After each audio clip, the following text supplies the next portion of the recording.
ఏంటి మామా ఈ ఇయర్ రాశిఫలాల్లో కూడా అన్ని కష్టాలు అని చెప్పారా? చిల్ మామా, ఒకసారి దిగిను. కష్టాలొస్తే ఏడుపు వల్ల జరిగేదేముంది, మొహంలో గ్లామర్ పోతుంది, తలంతా భారం అవుతుంది.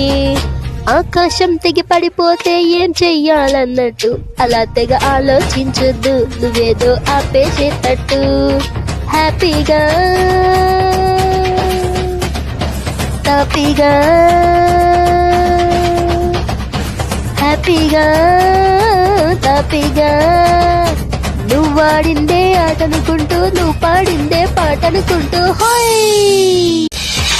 లైఫ్ గా లాగించే బేట లైఫ్ లో ప్రతి పూట, సీరియస్ గా ఫీల్ అయ్యేంత సీను ఏముందంట.